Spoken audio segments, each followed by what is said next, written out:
पा रहा है कि नहीं बन पा रहा है? ठीक है, शुरू कर देना।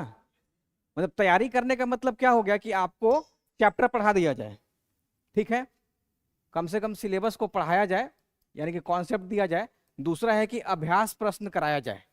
इस अभ्यास से, प्रैक्टिस से बहुत ज्यादा आप लोगों को रिवीजन होगा। एक तरीके से ये आईना है आपके लिए।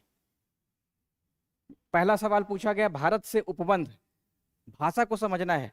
पूरा चुंबकीय परिणामों से संकेत मिलते हैं कि भूतकाल में भारतीय स्थल पिंड सरका है। एक एक तो पेज निकाल लेते, पहला का ये ए, दूसरा का भी, कुल मिलाकर के आपका आकलन हो जाता कितना सही है। अच्छे से सवाल को पढ़ना है, कहीं दिक्कत हो तो हम समझा देंगे। भूतकाल में भारतीय स्थल पिंड सरका है। सब लोग गलत कर गए हैं। यही बात होती है, चैप्टर पढ़ा दिया गया है, सवाल नहीं बन रहा है ना। बहुत आसान सवाल नहीं लग रहा है ये, इसमें दिक्कत कहाँ है? हमने बताया था कि जुरासिक काल में गोंडवाना लैंड का विभाजन होता है, यानी कि भारत और अफ्रीका अलग हो जाता है, और अफ्रीका से अलग होने के बाद भारत की जो दिशा है उत्तर की तरफ है।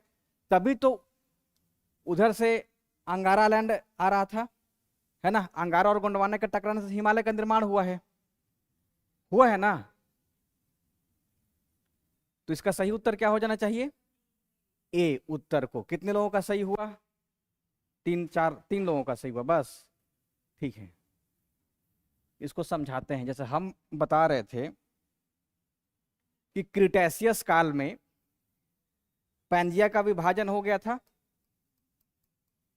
जब पैंजिया का विभाजन हुआ था कार्बोनिफेरस काल में, लिख लीजिएगा बल्कि इसको, कार्बोनिफेरस काल में, कार्बोनिफेरस काल। तो इस कार्बोनिफेरस काल में पैंजिया का विभाजन हो गया था और पैंजिया 2 भागों में टूट गया था, अंगारा लैंड और गोंडवाना लैंड। पैंजिया टूटा 2 भागों में, अंगारा लैंड और गोंडवाना लैंड।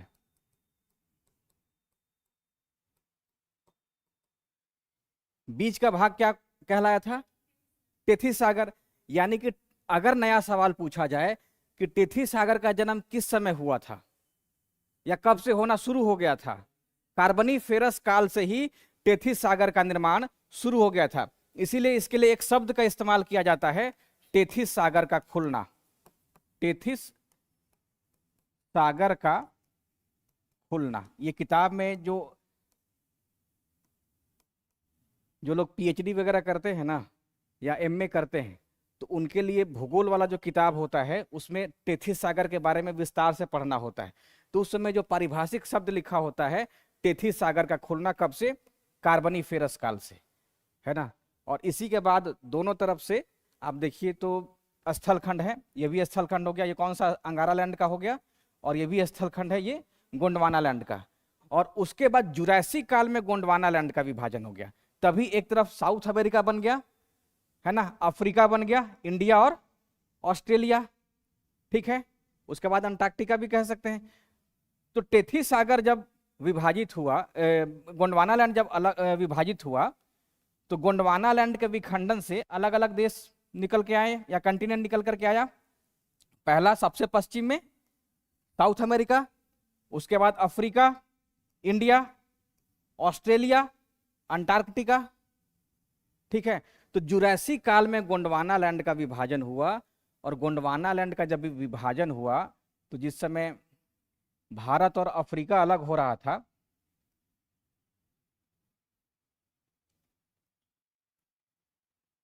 है ना, भारत और अफ्रीका अलग हो रहा था, तो यही पूछा गया है कि भारत की या गोंडवाना लैंड की दिशा किधर थी, भारतीय स्थल पिंड किधर सरका।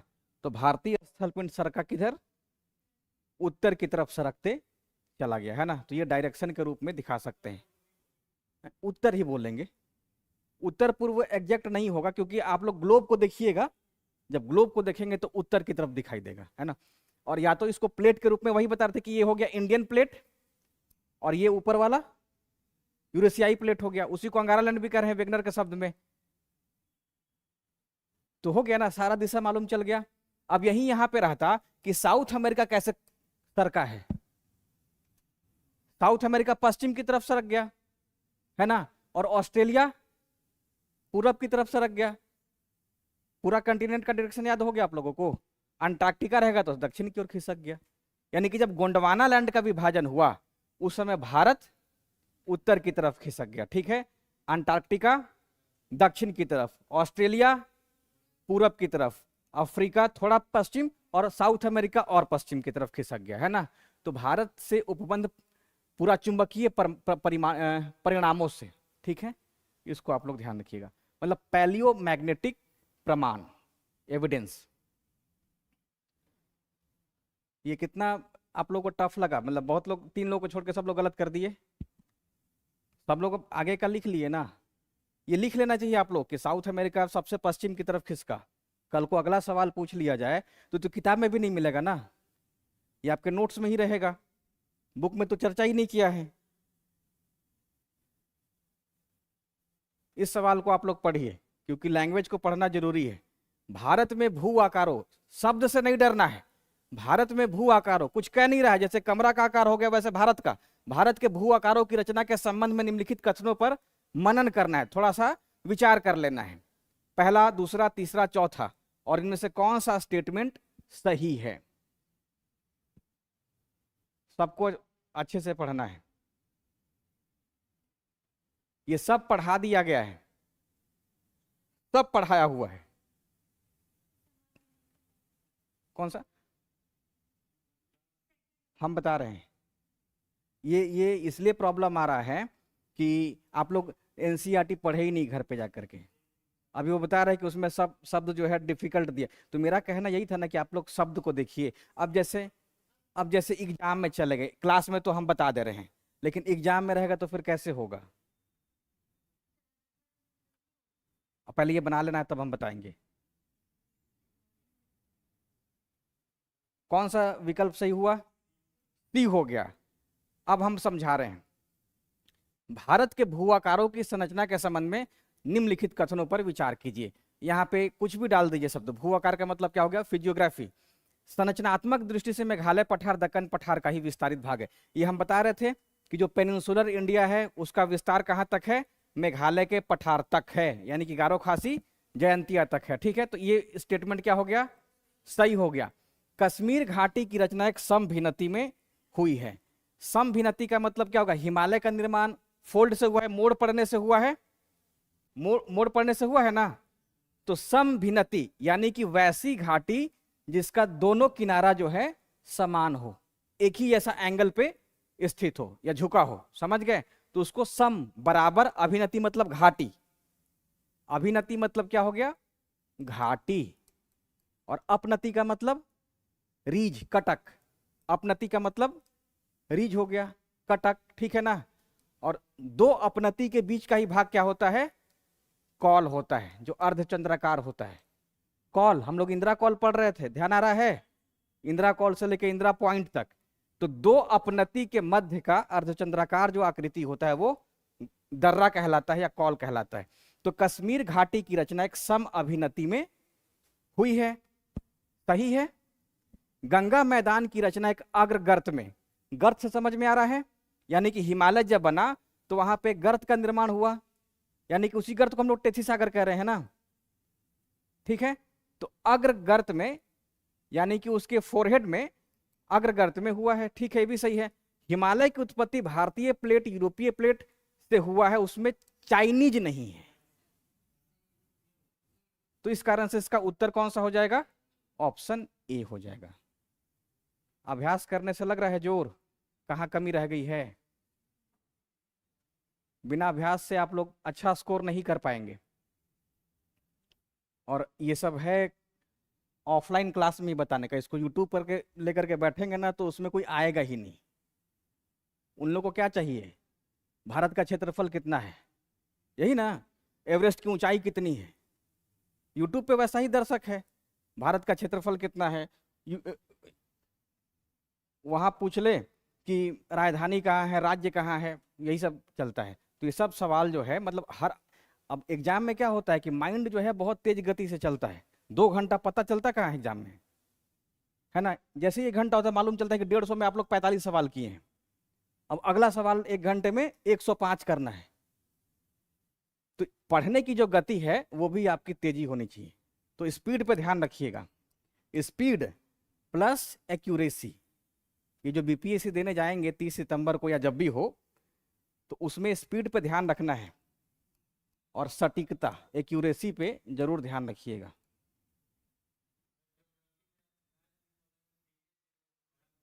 क्या है ज्योग्राफी में? हाँ, मैथ है, मैच का। हाँ तो दिया ही रहेगा, इसीलिए तो बोल रहे हैं कि कम से कम पढ़ने की आदत हो। अब जैसे क्लास में क्या है कि लैंग्वेज बहुत आसान रखना पड़ता है, और आप लोग एनसीईआरटी से भी अगर सामना नहीं कर पाएंगे तो एग्जाम नहीं निकल पाएगा। लूसेंट बहुत आसान है, एनसीईआरटी से एक बार टकरा जाइए, क्योंकि वो 11वीं क्लास का ही है। बीपीएससी बीए पास वालों के लिए है ना। और जब बीए पास कर जाइएगा तो मालूम चल रहा है कि 11वीं क्लास की किताब पढ़ ही नहीं पा रहे हैं, समझ ही नहीं पा रहे हैं। इसीलिए जो एनसीईआरटी का जलवायु समझ गया, समझिए कि उसका ज्योग्राफी अपने आप में मजबूत हो गया, और जो नहीं समझा वो कहीं नहीं समझ पाएगा। उतना बढ़िया किसी किताब में नहीं दिया है। थर्ड नंबर का सवाल, भारतीय उपमहाद्वीप मूलतः एक विशाल भूखंड का भाग था जिसे कहते हैं।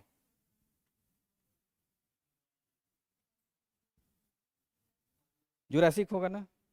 अभी भी देखिए कितना दिक्कत है, जुरासिक कैसे होगा? जुरासिक तो काल है ना, जुरासिक भूखंड नहीं, गोंडवाना लैंड। अभी तो जस्ट बता रहे थे कि गोंडवाना लैंड के विभाजन से क्या हुआ कि साउथ अमेरिका बना, अफ्रीका बना, इंडिया बना, ऑस्ट्रेलिया, अंटार्कटिका, है ना। तो भारतीय उपमहाद्वीप किसका है? गोंडवाना लैंड का है। और यही रहता है कि रूस किसका हिस्सा है, या तो अंगारा लैंड, नहीं तो यूरेशियाई प्लेट, है ना। सब का सब यूरोप किसका है? अंगारा लैंड का हिस्सा हो गया। अब ऐसा ही सवाल पूछा जा सकता है, तो ये लिख ली थी, नहीं लिखी थी ना, तो गलत कैसे हो गया? फिर जुरासिक भूखंड कैसे हो गया? तो अभी तो तुरंत बताया था ये गोंडवाना लैंड, जस्ट अभी 5 मिनट पहले कि लिखा हुआ है। ठीक है, फिर लिखा हुआ है तो रिवीजन कर लेना। नेक्स्ट है, यदि हिमालय पर्वत श्रेणियां नहीं होती तो भारत पर सर्वाधिक सर्वाधिक संभाव्य क्या पॉसिबिलिटी होता, भौगोलिक प्रभाव क्या होता?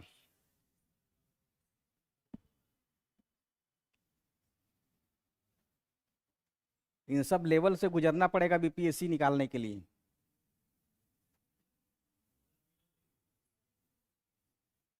अच्छा, कौन सा स्टेटमेंट गलत है? इस तीनों में से कौन सा गलत है?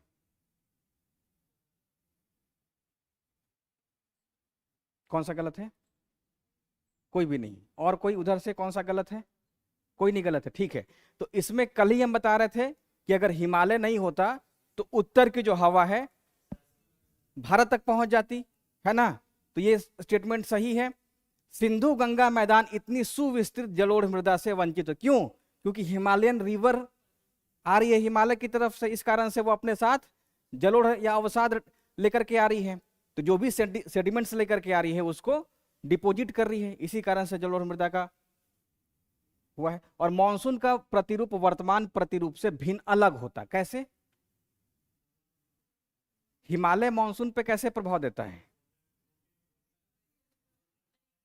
नहीं तो इसको आपको थोड़ा टेक्निकल वर्ड में बताना पड़ेगा कि जो हिमालय है वो अरब सागर की आने वाले साउथ वेस्ट मानसून, दक्षिण पश्चिम मानसून को रोक करके भारत में वर्षा कराता है, और बंगाल की खाड़ी से आने वाले भी मानसून को रोक करके जहां जहां जगह है बता दीजिए, है ना, कहाँ कहाँ है। मतलब पूरा धर्मशाला से लेकर के अरुणाचल प्रदेश तक, ठीक है। तो मानसून का प्रतिरूप वैसा नहीं होता जैसा वर्तमान में है। क्या होता? वो हवा आगे निकल जाती, हवा आगे निकल, बारिश ही नहीं होता। निम्नलिखित में से कौन सा स्टेटमेंट गलत है?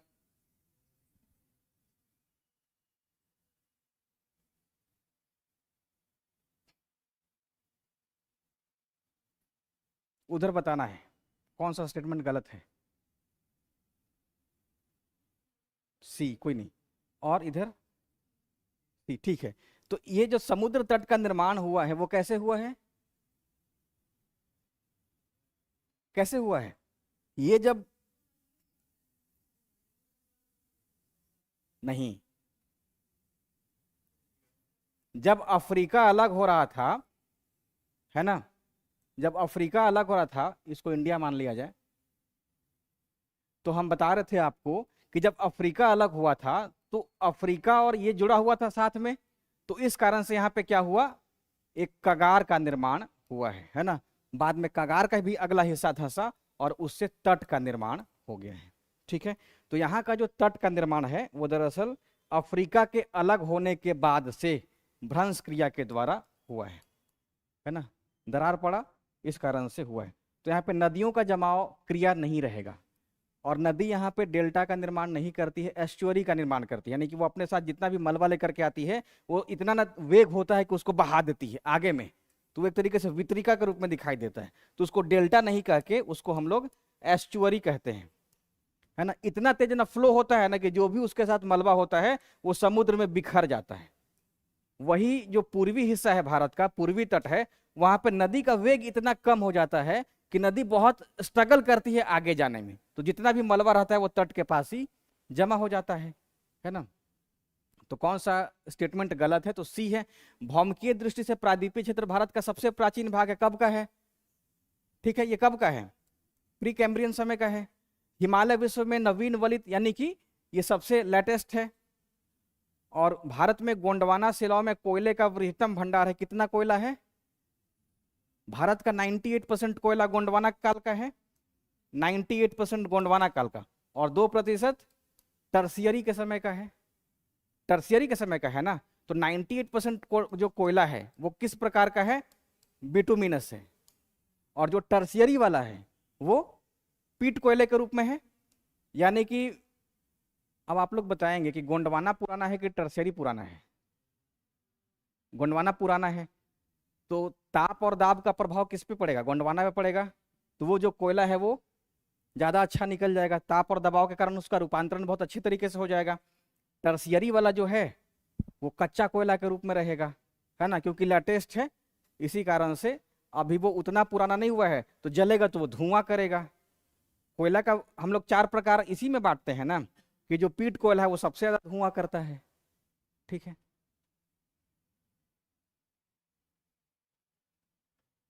हिमालय की रचना समानांतर वलन श्रेणियों से हुई है, जिसमें से प्राचीनतम श्रेणी है,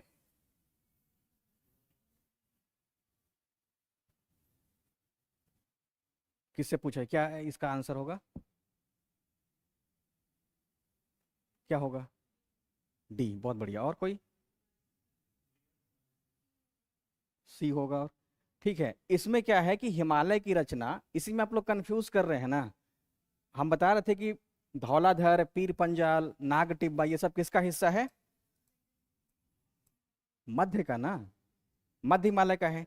तो धौलाधर तो मध्य हिमालय हो गया ना, तो उससे प्राचीन तो ये हो गया। इयोसीन और ओलिगोसिन काल में वृहत हिमालय बना है, ओलिगोसिन काल में, मायोसिन काल में मध्य हिमालय है ना। लेसर हिमालय भी सेम हो गया, ये कुछ अलग नहीं है, सेम दोनों है। अगर पीर पंजाल भी रहता तो सेम ही रहता। शिवालिक तो सबसे बाद का है, तो सबसे पुराना कौन सा हो गया, ग्रेटर हिमालय, ग्रेटर हिमालय सबसे पुराना हो गया, फिर लेसर हो गया, और फिर शिवालिक हो गया। अब इसी लेसर या मिडिल हिमालय को हम लोग 5 भागों में बांट दिए थे, चाहे वो महाभारत श्रेणी, नाग टिब्बा हो जाए, मसूरी हो जाए, है ना, या कुमायूं हो जाए, वो सब इसी में आता है।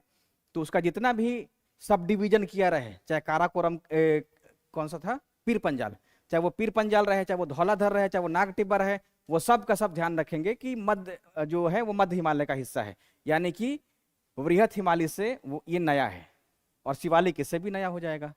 ठीक है, यही सब जोड़ के पूछा जाएगा एक बार। अगर आप लोग भारत के संरचना को जब पढ़ लीजिएगा, अब जैसे इसी में रहता ना प्रायद्वीपीय भारत, फिर सबसे पुराना यही हो जाता, या इसी में अरावली रहता तो रहता, अब इसी में विंध्यन रहता, सतपुड़ा रहता, पश्चिमी घाट रहता, पूर्वी घाट रहता, तो ये सब पुराना रहता। हिमालय क्या है, नया है ना, और हिमालय नया है, उसमें शिवालिक सबसे नया है।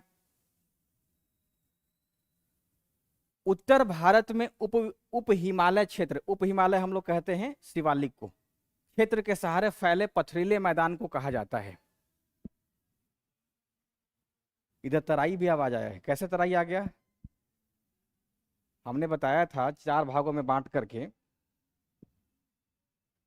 मान लिया जाए कि ये हिमालय का शिवालिक वाला हिस्सा हो गया, तो फुटहिल में बड़ा बड़ा चट्टानी टुकड़ा है ना, तो भाबर हो गया ना, फिर तराई आ रहा है जवाब, भाबर हो गया। इससे छोटा कण जो हो गया वो तराई हो गया, है ना, फिर बांगर, फिर खादर। तो इसका सही उत्तर क्या हो जाएगा? और एक और अच्छा पकड़ने का आपके लिए वो ऑप्शन था कि यहाँ पे क्या पकड़ते, पथरीले पत्थर, है ना। तो कण का जो आकार होता है, भाबर में सबसे बड़ा कण का आकार हो गया, ठीक है, इससे छोटा खादर, सॉरी कौन सा, तराई में, फिर बांगर में हो गया, और फिर खादर में। तो इस प्रकार का जो है ना कण का आकार जो है, आप मीन्स में मैप बना करके दिखा सकते हैं, है ना। जैसे पॉलिटी में आप लोग दिखा दीजिए इसी को, राज्य, है ना, राज्य हो गया, और इसके बाद जिला हो गया, उसके बाद प्रखंड हो जाता है, फिर गांव हो जाता है ना। ठीक वैसे ही आप लोग मैदानी क्षेत्र का उपविभाजन करके 4 भाग में बांट देंगे। हिमालय का फुटहिल प्रदेश है, पर्वत पदीय प्रदेश है, ये तो बहुत आसान हो गया। फुटहिल है यानी कि सबसे उसके पैर के हिस्से, बाहरी भाग है। तो फुटहिल क्या है? शिवालिक है ना। ये हम लिखवाए नहीं थे क्या? लिखवाए होंगे, लिखवाए थे ना, हाँ। हिमालय जो है उसका पर्वत पदीय प्रदेश कौन सा है? शिवालिक है। जैसे आप लोग बिहार के भूगोल में पढ़ते होंगे सोमेश्वर के बारे में, तो सोमेश्वर के बारे में जैसे ही पढ़ते होंगे तो हर किताब लिखा है कि जो सोमेश्वर है वो हिमालय का फुटहिल है, पर्वत पदीय प्रदेश है। नेक्स्ट है, निम्नलिखित भू आकृतियों में सबसे दक्षिण है, ये और आसान है। उधर बताना है, सबसे पीछे जो गाल पे हाथ रखे हैं, धौलाधर। और कोई? ठीक है, तो सबसे उत्तर में हो गया काराकोरम, फिर लद्दाख, फिर जास्कर था, तो जास्कर का है ऑप्शन ए में, ठीक है, और उसके बाद धौलाधर हो गया। तो सबसे दक्षिण कौन सा हो गया? धौलाधर हो गया। और यही सबसे उत्तर रहता तो काराकोरम हो जाता है।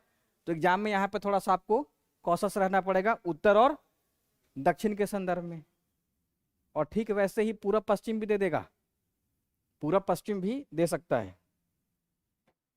किन 2 पर्वत श्रेणियों के मध्य कश्मीर की घाटी स्थित है? लद्दाख व जास्कर, वृहत हिमालय व पीर पंजाल, वृहत हिमालय व जास्कर, लद्दाख व काराकोरम। कश्मीर की घाटी पूछा गया है, 10 नंबर का सवाल है। ये तो और आसान है। पहली बात, इसको खारिज कीजिए, इसको एलिमिनेट कीजिए, इसके बीच तो है ही नहीं, कश्मीर घाटी इसमें नहीं है। वृहत हिमालय और पीर पंजाल सही हो गया ना, इसमें है ही नहीं, इसमें है ही नहीं। ये तो ट्रांस हिमालय का हिस्सा हो गया, ट्रांस हिमालय का हिस्सा हो गया।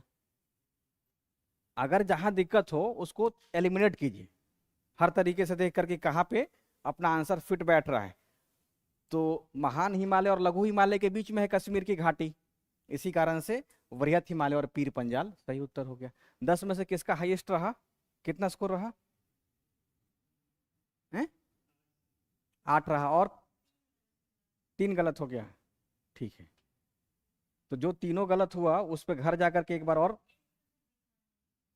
दिखाई नहीं, इतना तो स्लो करा रहे हैं। नेक्स्ट, निम्नलिखित में से कौन, अब हमको नहीं मालूम है, आप लोग पढ़ के बताइए। इसी क्लास में ये वर्ड चर्चा में आया था ना, या तो वो लड़की आई नहीं थी, यहां बैठ करके बता रही थी इसका टर्म। कौन सा होगा सबसे पीछे? अरावली। बहुत बढ़िया, समझ में आ गया है। क्यों? क्योंकि ये अवशिष्ट पर्वत के बारे में अंग्रेजी का टर्म दिया है, कुछ है थोड़े ना, इसका मतलब क्या हो गया? अवशिष्ट, है ना, तो अरावली हो गया। भारत की निम्नलिखित में से कौन सी पर्वत श्रेणी केवल एक ही राज्य में फैली है? अरावली, सतपुड़ा, अजंता, सह्याद्री। सबसे पीछे, हाँ। कैसे? अरावली कैसे? अरावली तो गुजरात से दिल्ली तक है, अजंता ना एक ही राज्य में फैला है अजंता। अब इसको भी एलिमिनेट कीजिए, जैसे नहीं आ रहा है तो ये तो आपको पता है कि गुजरात में भी है, राजस्थान में भी, ये तो नहीं होगा। अब सतपुड़ा कुछ समझ में नहीं आ रहा है तो फिर भी आप कल्पना कर सकते हैं कि सतपुड़ा दरअसल मध्य प्रदेश छत्तीसगढ़, मध्य प्रदेश को छत्तीसगढ़ को कवर किए हुए हैं, है ना। सह्याद्री तो पूरा हो गया, पूरा का पूरा पश्चिमी घाट हो गया, तो ये दो पहले ही खत्म हो गया 50-50, है ना। अब इन दोनों में से 50-50 आपको चुनना है। तो इसका सही उत्तर होगा ऑप्शन सी, केवल एक ही राज्य। किस राज्य में है? महाराष्ट्र में है। और इसकी दिशा कैसी है अजंता की? अगर मान लीजिए बीपीएससी नया सवाल पूछ लिया आप लोगों से और आपको वो ग्रुप तय करने को दे दी है कि किस पर्वत का विस्तार पूर्व से पश्चिम है ना, तो जिस ग्रुप में अजंता आएगा, क्या उस ग्रुप में सह्याद्री आएगा? नहीं आएगा। क्यों? क्योंकि ये लंबवत है। सतपुड़ा आएगा, है ना, अरावली भी नहीं आएगा। तो ऐसा ग्रुप लगाने को नया सवाल पूछा जा सकता है, किस पर्वत का विस्तार उत्तर से दक्षिण की तरफ है और किसका पूर्व पश्चिम की तरफ है। आपको ना ध्यान रखेंगे, कॉपी में जाकर के जरूर से इसको कैटेगरी में बांट लीजिएगा, बुक में भी नहीं दिया है। एक पन्ने पे कम से कम लिख दीजिएगा पूर्व से पश्चिम फैले पर्वत, और एक पन्ने में लिख दीजिएगा उत्तर से दक्षिण फैले पर्वत। उसमें सह्याद्री भी आ जाएगा, उसी में अरावली भी आएगा, ठीक है। और जिसमें अजंता आएगा उसी में सतपुड़ा आएगा, ठीक है। क्या धौलाधर आएगा? इसमें आ जाएगा लगभग लगभग, हालांकि वो उत्तर पश्चिम से दक्षिण पूरब की तरफ है, लेकिन फिर भी। नंदा देवी स्थित है, ये वाला टास्क आप लोगों को घर में एटलस देखने को हमने कहा था, उत्तराखंड में, ठीक है। नंदा देवी का तो आपको ग्रुप में उसका बॉक्स में ऊंचाई भी लिखवाए थे ना, तो याद आ रहा है? घर जाकर के याद कर लीजिएगा, ठीक है। उस पीडीएफ में था ना 10 हिमालय के शीर्ष चोटियों का किस देश में है और कितनी ऊंचाई है, वो सब था। गुरु शिखर पर्वत चोटी किस राज्य में स्थित है? राजस्थान में, ठीक है। तो ये किस पर्वत की बात कर रहा है? अरावली की बात कर रहा है। अरावली की सबसे ऊंची चोटी गुरु शिखर है, जो कि राजस्थान में है, और आबू नामक जगह पे है ना, आबू पर्वत भी कह देते हैं उसको।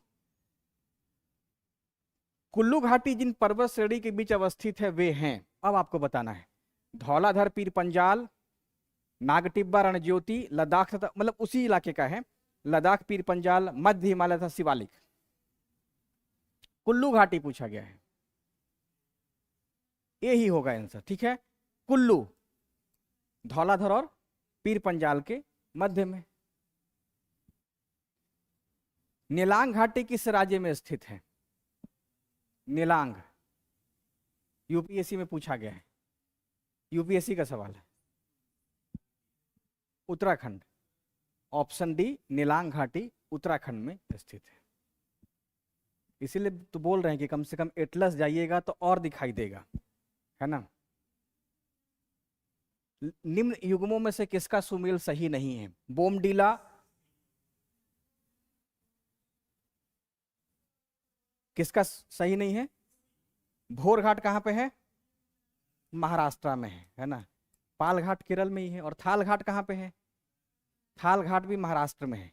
और अगर आपसे पूछें कि मुंबई से पुणे का मार्ग किस घाट से जाएगा, थाल घाट, भोर घाट, पाल घाट या सिनकोटा? मुंबई पुणे, मुंबई पुणे भोर घाट से जाएगा, क्योंकि पुणे थोड़ा साउथ में है। थाल घाट से कौन सा मार्ग जाएगा? मुंबई से नहीं, नासिक या मुंबई से कोलकाता, है ना। और भोर घाट जो है महाराष्ट्र में है, और मुंबई पुणे वाला जो मार्ग है वो इसी से जाएगा, ठीक है। नेक्स्ट, निम्नलिखित दर्रों पास में से किससे होकर के लेह जाने का रास्ता है? जोजिला, सिपकिला, चुंबी घाटी, बनिहाल।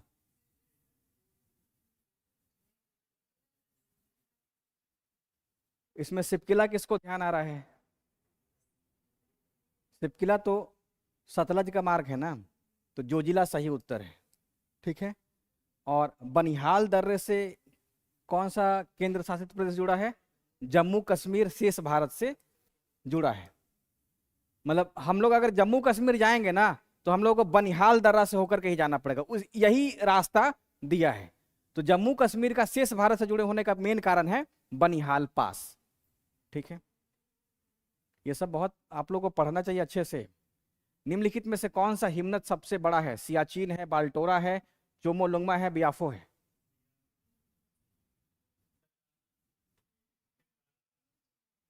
अब इसमें आप कुछ भी गेस नहीं कर सकते, सबसे हिमनद बड़ा है बस। बड़ा मतलब इसी विकल्प में ABCD में से सबसे बड़ा सियाचिन है, इसमें 76 किलोमीटर है, अप्रोक्स 76 है। तो इसका जो देखेंगे सबसे बड़ा उसमें सियाचिन है, सियाचिन से छोटा हिस्पर है, इससे छोटा बियाफो है, बाल्टोरा है, तब चोमोलुंगमा है ना। तो 76 किलोमीटर इसकी लंबाई है।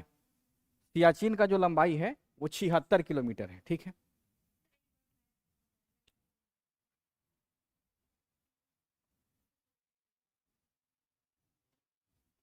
सियाचिन सबसे बस सियाचिन को ही याद रखना है। ऑल ओवर में क्या? केवल सियाचिन का? जैसे सबसे बड़ा सियाचिन हो गया 76, लगभग 50-55 हिस्पर हो गया। नहीं, यहां भारत नहीं लिखा हुआ है ना। अब जैसे हिमनद का पूछा गया है, हिमनद कितना बड़ा है, तो हिमनद को हम लोग भारत में कैसे आकलन कर सकते हैं, है ना। नदी का कर लिए हैं, हिमनद नहीं है ना, क्योंकि हिमनद ढलान पे होता है इस कारण से। तो हिमनद सबसे बड़ा है सियाचिन, ठीक है सब भारत का ही, इसमें कोई बाहर का नहीं है, लेकिन सियाचिन पे कब्जा है, इसी कारण से हम लोग कह भी नहीं सकते हैं कि चीन का, ये पाकिस्तान का, इसमें POK में चला जाता है। चौराबाड़ी ग्लेशियर किस राज्य में है? कश्मीर, हिमाचल प्रदेश, उत्तराखंड, सिक्किम? चौराबाड़ी ग्लेशियर, अब आप लोग एटलस नहीं देखे हैं और क्या नहीं देखे हैं, PYQ। अब इसका खामियाजा उठाना पड़ेगा फिर। अब जैसे मान लीजिए कि हम पढ़ा रहे हैं तो 50% मेरा रोल रहा आपके लिए और आपका रहा 50%, 50-50। और इस 25% आपका कहाँ जाएगा? किताब वगैरह पढ़ के एटलस वगैरह अभ्यास करने में। और इस 25% में आप लोग पुराना सवाल देखिए क्या क्या पूछ लिया गया है, टेस्ट वगैरह लगाइए, है ना। 100% हम कराएंगे तो मालूम चलेगा साल भर चला गया भूगोल पढ़ाने में। तो चौराबाड़ी ग्लेशियर उत्तराखंड में है, ऑप्शन सी इसका सही जवाब है। उत्तराखंड में है, उत्तराखंड में है, UPSC में पूछा गया सवाल है, आप जा करके देखिए घटना चक्र। हाँ, कहाँ से आ रही है गंगा? गंगा कहाँ से आ रही है? उत्तराखंड से तो आ रही है। कौन सा? उत्तराखंड में ग्लेशियर ही नहीं है, ठीक है। यही एग्जाम में हो जाएगा। एग्जाम में क्या होगा ना कि उसमें बहुत सारी चीज जो है एकदम क्लैश करेगा कि भारत में है कि नहीं है। भारत के कितने राज्य तट रेखा से लगे हैं? अब इस 9 में से अब आपको घर पे जा करके पूर्वी तट और पश्चिमी तट इन दोनों का डिवीजन कर लेना है। तो पश्चिमी तट पे ज्यादा है कि पूर्वी तट पे ज्यादा है? राज्य ज्यादा है ना, ठीक है। तो पश्चिमी तट पे गुजरात हो गया, सेकंड नंबर पे महाराष्ट्र, थर्ड पे, फोर्थ पे 5 केरल। तो 5 राज्य भारत के पश्चिमी तट पे हैं, ठीक है। प्लस पूर्वी तट पे तमिलनाडु, आंध्र प्रदेश, उड़ीसा और वेस्ट बंगाल। तो कुल मिलाकर के भारत में 9 राज्य तट रेखा से लगे हुए हैं, ठीक है। इस पे हमने आपसे 3-4 सवाल पूछा था कि किस राज्य की तट रेखा सबसे लंबी है, ध्यान आ रहा है ना। तो भारत के 9 राज्य तट रेखा से लगे हुए हैं। और केंद्र शासित प्रदेश की बात करें तो तब एक पुडुचेरी आ जाएगा, और इधर से गोवा का भी आ रहा है। गोवा थोड़े यूटी है? अब आप लोग अच्छे से पढ़ेंगे, 28 राज्य है भारत में, उसमें गोवा भी है और 8 केंद्र शासित प्रदेश है। आप लोग जा करके होमवर्क कीजिए, नहीं तो फिर दिक्कत हो जाएगा। कौन कौन सा? हाँ हाँ, ठीक है। तो हमने तट से पूछा है, मतलब ये मुख्य तट थे। जैसे भारत के कितने राज्य ये तट रेखा से, मतलब भारत की ये तट रेखा हो गई मुख्य भूमि की, तो इस तट से कितना यूटी है? 2 हो गया, ठीक है।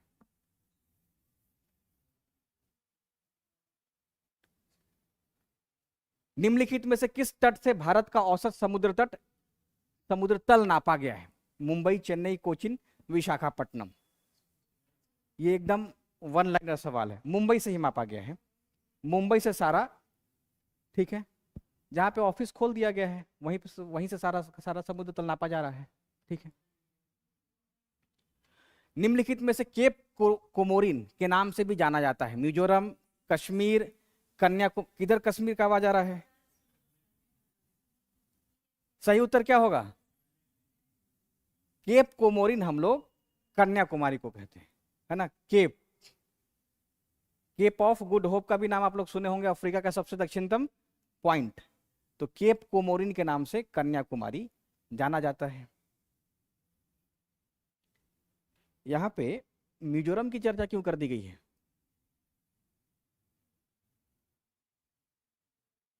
क्यों किया गया है? मिजोरम में भी एक कंफ्यूजिंग वर्ड आता है। मिजोरम जो है उसमें एक बेसिन है जिसका नाम मोलेसिस बेसिन है, मोलेसिस बेसिन। जैसे मणिपुर में एक झील बहुत लोकप्रिय है, लोकटक, है ना। तो मिजोरम में मोलेसिस बेसिन बहुत फेमस है, मतलब भूगोल के लिए। तो इसी कारण से मिजोरम का भी चर्चा किया गया है। और ये वर्ड कहाँ लिखा हुआ है? एनसीईआरटी 11th क्लास में, कि मिजोरम जो है वो मोलेसिस बेसिन में स्थित है। एनसीईआरटी देखें आप लोग, पहला चैप्टर एकदम नहीं देखे, नहीं तो बता दिए होते। एनसीईआरटी सब बाईपास कर दिए हैं। एनसीईआरटी को जितना भी ऑब्जेक्टिव है ना, पढ़ लीजिए, अभी भी समय है, 5 दिन में हो जाएगा। जितना हम पढ़ाए हैं ना वो सब 5 दिन में कवर हो जाएगा। जब एनसीईआरटी आप लोग खोलेंगे तो क्लास की हर लाइन हर बात आपको याद आएगी। तो केप कोमोरिन जो है वो कन्याकुमारी को कहते हैं। भारत के निम्नलिखित तटों में से कौन कृष्णा डेल्टा एवं केप कोमोरिन के मध्य स्थित है? बहुत अच्छा सवाल है। क्या उत्तर रहेगा इसका? देखिए आप लोग, हम पूरा पढ़ा दिए हैं, उसके बाद पूछा जा रहा है। उत्तरी सरकार नहीं होगा, पूछा गया है कृष्णा डेल्टा और केप कोमोरिन, यानी कहने का मतलब कि पूछ लिया गया है यहां से लेकर के यहां वाला इलाका, है ना। इसका मतलब क्या हो गया? कोरोमंडल तट है, कोरोमंडल तट के बारे में पूछा गया है। तो कौन कृष्णा डेल्टा और केप कोमोरिन के मध्य स्थित है? तो मालाबार। और यही कृष्णा डेल्टा और आगे में अगर महानदी रहता तो उत्तरी सरकार हो जाता, है ना। तो इस कारण से सही उत्तर हो जाएगा ऑप्शन ए, कोरोमंडल तट। समझ में आ गया सभी को? कोई दिक्कत? कंफ्यूज हो रहे हैं ना सवाल नया पे? और भी सवाल आएगा तो आप लोग ऐसे ही कंफ्यूज होइएगा। अंडमान और निकोबार की सबसे ऊंची चोटी है, ये तो बहुत आसान है, सैडल पीक। अब यही उल्टा करके दे कि सैडल पीक कहाँ की सबसे ऊंची चोटी है, तो किसका जवाब उत्तराखंड रहेगा? ये रहेगा कहाँ पे? अंडमान और निकोबार। और निकोबार का सबसे ऊंचा चोटी कौन सा है? हम बताए थे क्लास में, हाँ, माउंट थुइलर, माउंट थुइलर। तो ये जो सैडल पिक है वो अंडमान निकोबार सामूहिक रूप से सबसे ज्यादा है, 732 मीटर इसकी ऊंचाई है, 732। लेकिन ये लोकेटेड कहाँ पे है? तो नॉर्थ अंडमान में है, नॉर्थ अंडमान में सैडल पिक लोकेटेड है, ठीक है। और पोर्ट ब्लेयर किस पे है? पोर्ट ब्लेयर साउथ अंडमान पे है। जो पोर्ट ब्लेयर अंडमान की राजधानी है और एकमात्र एयरपोर्ट है पोर्ट ब्लेयर, ये साउथ अंडमान पे है, दक्षिणी अंडमान पे, ठीक है। अब आपसे पूछे कि डंकन पास किन दो द्वीप के बीच में है? फिर डंकन पास ना, साउथ अंडमान और लिटिल अंडमान के बीच में, ठीक है ना।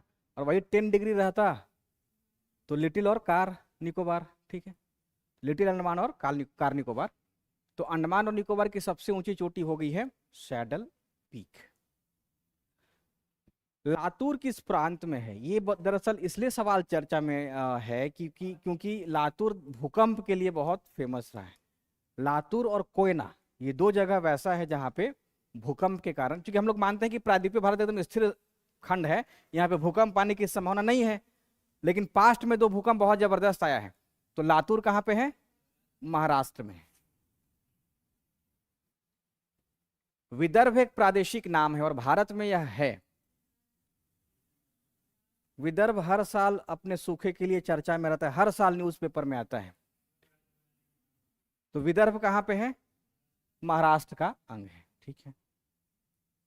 और जैसे अभी न्यूज़पेपर में चर्चा है भील प्रदेश, अब आपसे पूछे कि भील प्रदेश का विस्तार कहाँ पे है, किन किन राज्यों में है, एकदम लाइव चर्चा में है। 22 जुलाई को विरोध हुआ था भीलों का भारत में कि हमारे लिए एक अलग राज्य बनाया जाए, भील प्रदेश राज्य बनाया जाए। तो किन किन क्षेत्रों में है ये? अब देखिए, इसमें पहला हो जाएगा गुजरात, उसके बाद राजस्थान, मध्य प्रदेश, महाराष्ट्र, है ना, 5 राज्यों का है, 1 2 3 4। मध्य प्रदेश हो गया, महाराष्ट्र हो गया, और एक आंध्र प्रदेश का, ठीक है।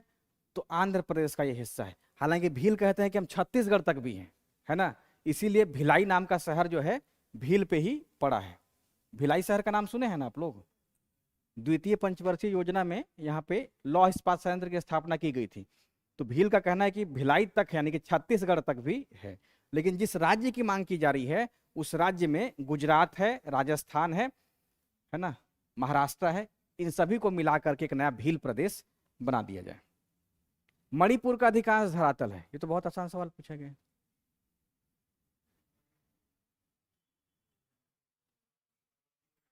पर्वतीय, मणिपुर पर्वतीय ही है। दलदली है? नहीं है। पठारी है? नहीं है। मैदानी भी है? हो गया, खत्म। जहां कंफ्यूजन हो वहां क्रॉस लगाना शुरू कीजिए, दिमाग को दूसरी डायरेक्शन में ले जा करके। भारत के किस राज्य को सिलिकॉन स्टेट के रूप में जाना जाता है? गोवा, आंध्र प्रदेश, कर्नाटक या फिर केरल? क्यों? क्योंकि जो यहां का बेंगलोर शहर है, ये जो बंगलोर है,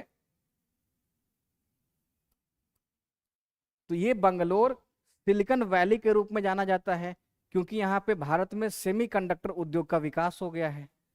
सेमीकंडक्टर का सबसे ज्यादा विकास बेंगलोर में हुआ है। इसी कारण से हम लोग कर्नाटक को सिलिकॉन स्टेट के रूप में जानते हैं। निम्नलिखित सेंटेंस में कौन सा सही है? अब आपको बताना है।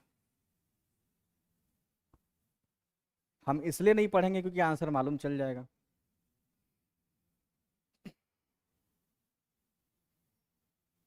अब मान लीजिए कि 17वीं बीपीएससी में आया हुआ सवाल है, तब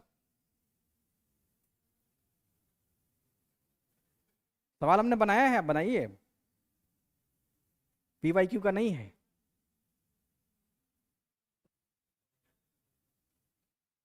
इसमें कौन सा?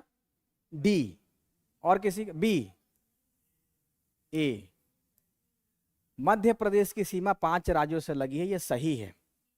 भोपाल कर्क रेखा के दक्षिण में है। आप लोग जा करके गौर करके फिर से एटलस देखिए। इसलिए देखिए क्योंकि सिर्फ भोपाल ही नहीं, और भी शहरों का नाम पूछा जाएगा कि वो कौन सा शहर है जो कर्क रेखा के दक्षिण में है और वो कौन सा शहर जो कर्क रेखा के उत्तर में है। ये दोनों पूछे जाने की संभावना रहेगी। ठीक वैसे ही जो इंडियन स्टैंडर्ड टाइम है, जो भारतीय मध्याह्न रेखा है, उस रेखा के कौन से शहर जो है पूरब में है और कौन से शहर?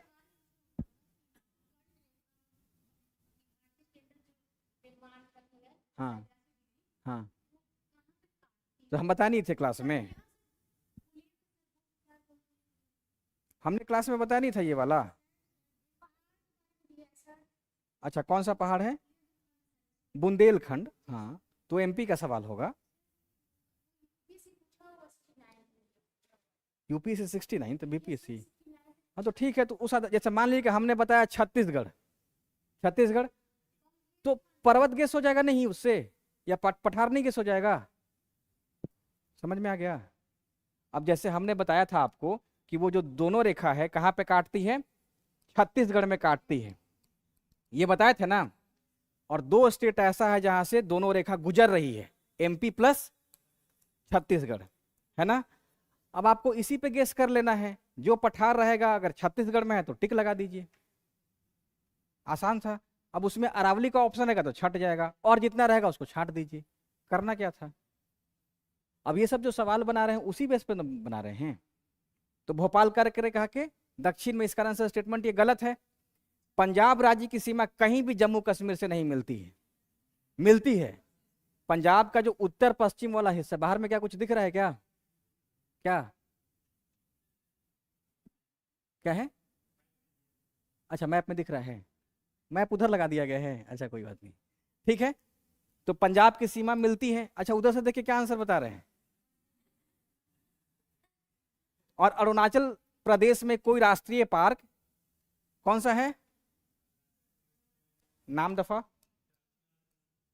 नाम दफा है ना, नाम दफा, हाँ ठीक है।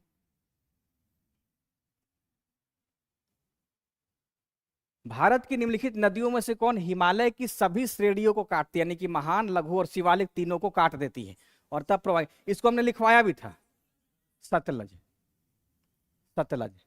और अब आपसे पूछा जाए कि वो नदी जो पंजाब और जम्मू कश्मीर की सीमा पे बहती है, बाउंड्री बनाती है, उस तरफ गया नदी के तो जम्मू कश्मीर, और इस तरफ आए तो पंजाब में प्रवेश कर गए।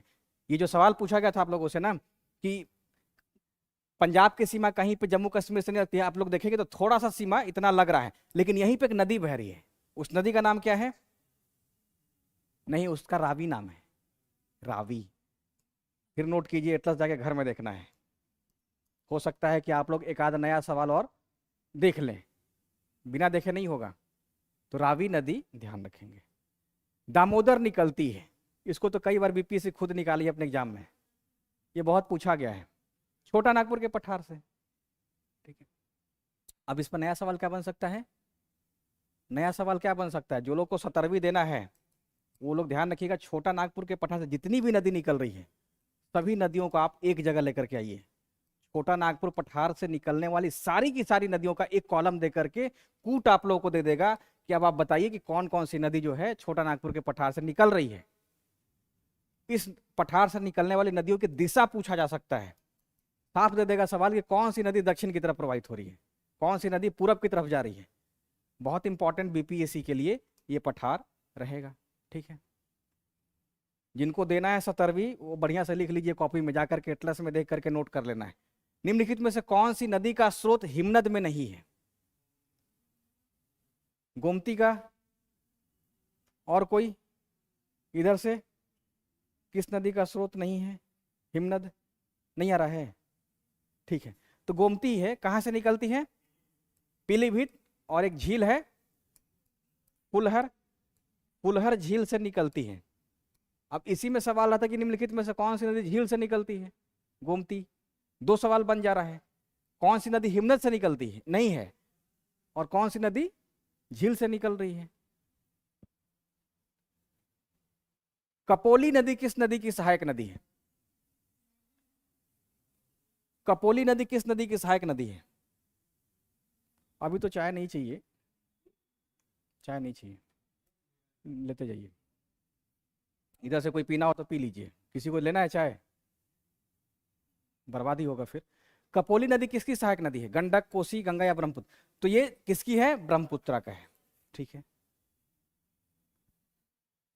निम्नलिखित में से किस नदी का उद्गम स्थल भारत में नहीं है, बहुत आसान सवाल पूछा गया है, कौन सा है, सतलज, कहां से है, राकसताल, तिब्बत से, चीन से, ठीक है। बाकी का तो भारत में ही है सारा। और कौन सी नदी जो है भारत में निकल रही है, भारत में ही मिल जा रही है किसी नदी में, व्यास, सतलज में मिल जाती है। कहां से निकल रही है, व्यास कुंड से। कौन सा एक स्थान भारतीय मानक समय के सबसे नजदीक है, यानी कि इंडियन स्टैंडर्ड टाइम, बहुत आसान सवाल है, लेकिन इसका विकल्प जो है थोड़ा सबको क्रॉस करने के बाद मिलेगा, है ना, मिर्जापुर।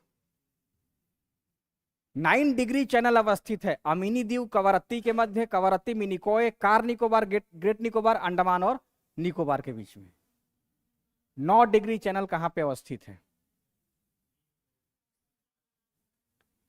नॉर्थ डिग्री चैनल कहाँ पे अवस्थित है? ऑप्शन ऑप्शन बी हो जाएगा, कवरत्ती और मिनिकॉय के बीच में। ठीक है, अभी दिखाएंगे, इसके आगे मैप है, लेकिन एक और सवाल है, एक और सवाल है। निम्नलिखित में से कौन मालदीव के साथ भारत की सीमा बनाता है? 8 डिग्री चैनल। ठीक है, अब इसमें यहां पे आपको देखना है, जो 8 डिग्री चैनल है वो मालदीव और मिनिकॉय के बीच में है, और ये बीपीएससी में आया था 69th में। उसमें सवाल क्या पूछा था कि कौन सी रेखा या कौन सा जो है मालदीव के साथ सीमा बनाता है ना, ये था। और 9 डिग्री कहाँ पे है? मिनिकॉय और अमिनी आइलैंड के बीच में है। ठीक है, अब यहाँ पे ध्यान रखेंगे 10 डिग्री, 10 डिग्री का एक कोड है लिटिल कार, मतलब लिटिल अंडमान और कार निकोबार। छोटा कार होता है ना, लिटिल कार वैगनर टाइप में, तो कोड याद कर लीजिए लिटिल कार। लिटिल कार मतलब लिटिल अंडमान और कार निकोबार, इन दोनों के मध्य में ये है। और एक सवाल हमने पूछा था कि डंकन पास किसके किसके बीच में है, तो डंकन पास जो है वो लिटिल अंडमान और साउथ अंडमान के बीच में है। ठीक है, तो ये कहीं ना कहीं आपको ना अंडमान का भी उत्तर से दक्षिण, दक्षिण से उत्तर, ये सब पूछा जा सकता है। ठीक है, भारत में सबसे पहले किस राज्य में सूरज दिखाई देता है? अरुणाचल प्रदेश। बहुत आसान है। क्यों दिखाई देता है, पीछे कारण क्या है इसके? वही निकल जाता है सीधा है। हाँ, सबसे पूरब है, इस कारण से पृथ्वी के घूर्णन के कारण ये जो अरुणाचल प्रदेश है वो सबसे पहले सूरज के सम्मुख आएगा। ठीक है, पश्चिम से पूरब घूम रही है, तो पूरब वाला हिस्सा सबसे पहले सूर्याभिमुख होगा। इसी कारण से तो जापान को सूर्योदय का देश कहते हैं। अभी जैसे हम लोग के यहाँ दिन रहता है, तो अमेरिका में क्या रहता है, रात रहता है। निम्नलिखित में से कौन सा स्थान भारत का ग्रीनविच कहलाता है? भारत का ग्रीनविच, ग्रीनविच हम लोग 0 डिग्री देशांतर को कहते हैं ना, लेकिन भारत में भी इस डिवीजन से पहले भी किसी स्थान को टाइम माना जाता था। आईएसटी का जब निर्धारण किया गया था उससे पहले भी हम लोग प्राचीन समय में तो उज्जैन को माना गया था, उज्जैन से ही सारा समय का निर्धारण किया जा रहा था। हाँ, छत्तीसगढ़ की सीमा को उभयनिष्ठ नहीं है, मतलब उसकी सीमा किस राज्य से नहीं मिलती है, स्पर्श नहीं करती है। छत्तीसगढ़ राज्य की सीमा किस राज्य के साथ स्पर्श नहीं करती है? बिहार से नहीं करेंगे। ठीक है, सही उत्तर है ऑप्शन ए। निम्नलिखित में से कौन सा युग्म सही सुमेलित है? युग्म है यानी कि इसका अलग अलग कॉलम बना हुआ है, ऑप्शन ए, बी, सी और डी।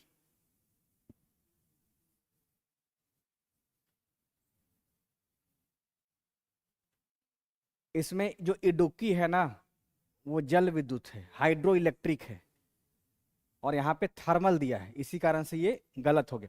बाकी सब सही है, 2, 3 और 4। अब आपको क्या करना है, जो भी लूसेंट में ये सब दिया रहेगा, तो कौन सा थर्मल है, ताप वाला है, कौन सा हाइड्रो है यानी कि जल विद्युत वाला है, उसको अलग अलग कर लेना है। ठीक है, अभी राजस्थान में एक जगह पे आणविक संयंत्र लगाने का विरोध हो रहा है, कल के न्यूज़पेपर में देखिए या आज वाले में आया होगा। तो वो कौन सा परमाणु आणविक केंद्र है, वो कौन सा न्यूक्लियर प्रोजेक्ट के का विरोध हो रहा है राजस्थान में? नाम क्या है? आप लोग पेपर ही नहीं पढ़ते हैं, देखिए जा करके, उसको नोट कीजिए तब ना। हो सकता है कि घटना चक्र उसको नोट ही नहीं करे हैं।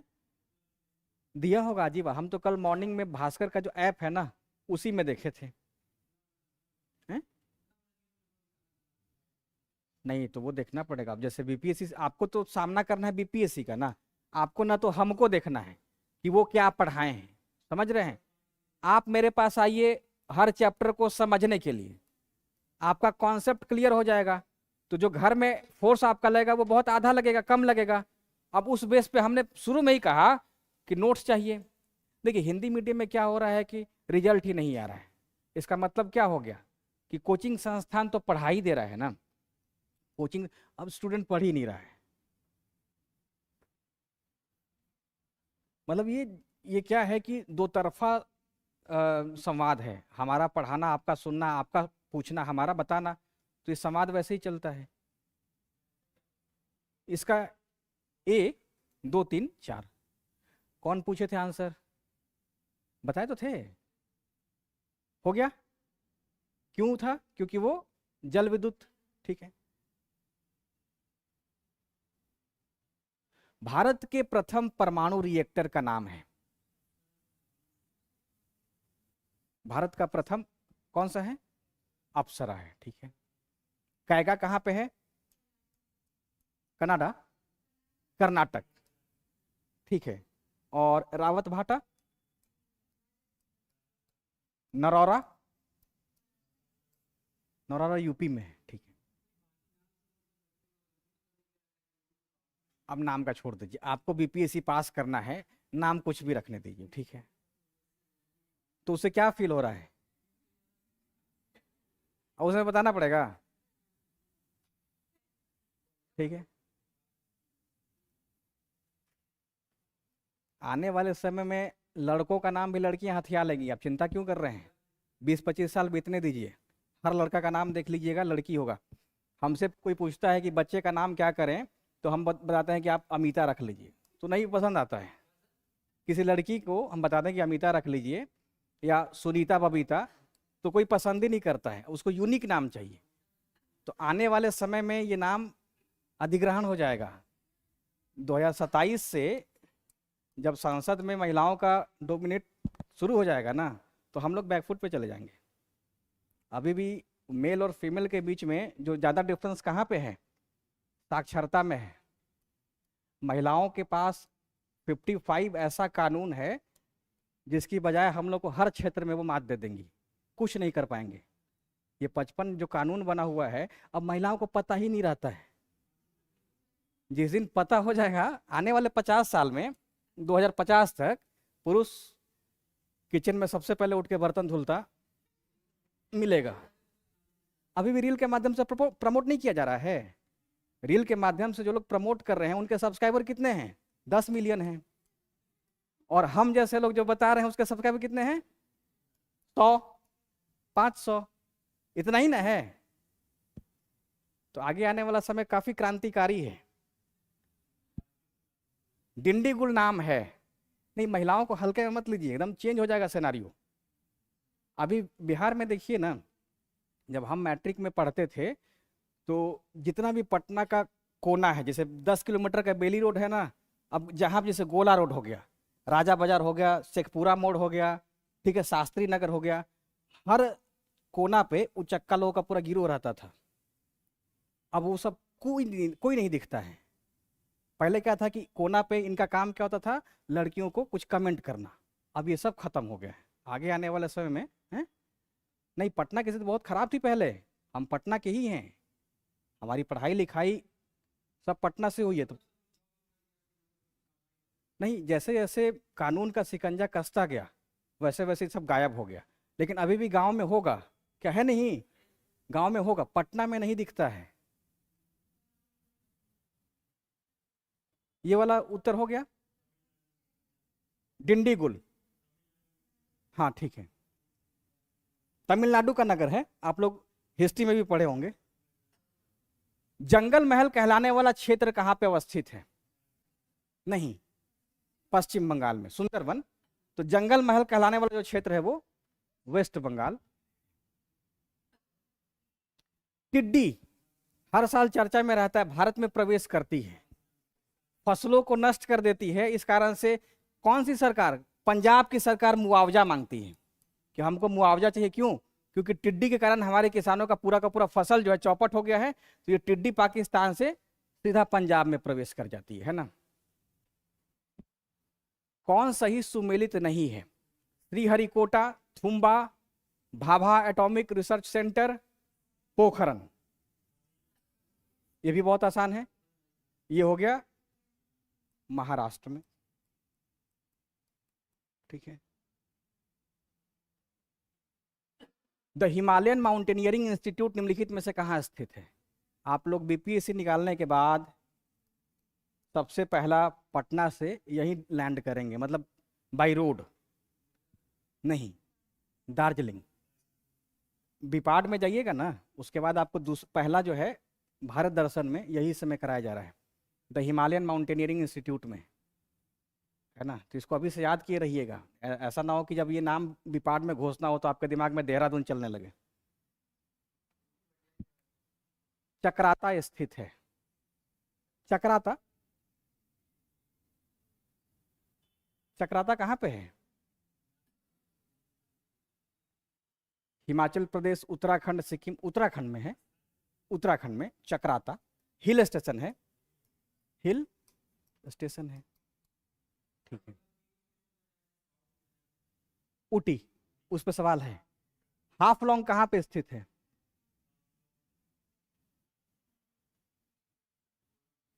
नहीं, असम में है। हाफलोंग असम में है, ठीक है। अब देखिए इसमें ना लॉन्ग की वजह से केरल भी ऑप्शन में दिया रह सकता है। हाफलोंग जो है वो असम में है, इसीलिए नागालैंड ए में दे दिया है कि अधिकांश लोग नागालैंड लगा दें, ठीक है ना। अच्छा, 50 में कितना सही हुआ ना? वो हम देख नहीं रहे हैं, कोई लिख नहीं रहे हैं आप लोग। किसका सही हुआ एक्यूरेट? फिर भी 10 गलत हो गया ना। और कितना सही हुआ? तो नोट करना चाहिए था ना। 4 दक्षिणी राज्य आंध्र प्रदेश, कर्नाटक, केरल, केरल और तमिलनाडु में से कौन सबसे अधिक भारतीय राज्यों के साथ सीमावर्ती है? उत्तर क्या होगा? मतलब सर्वाधिक राज्यों की सीमाएं इनके साथ स्पर्श करती हैं। ये सवाल थोड़ा आपको डिफिकल्ट लगेगा, बनाइए यहीं पे। इसके बाद बीपीएससी का सवाल आपको एकदम आसान लगेगा। यहां से गुजर जाइए, बीपीएससी आपके लिए आसान हो जाएगा।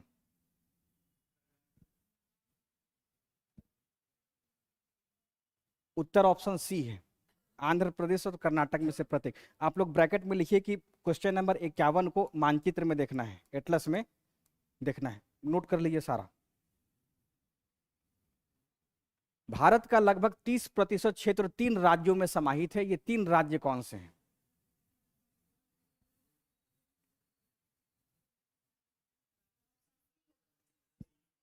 ऑप्शन सी होगा, राजस्थान, मध्य प्रदेश और महाराष्ट्र, ठीक है।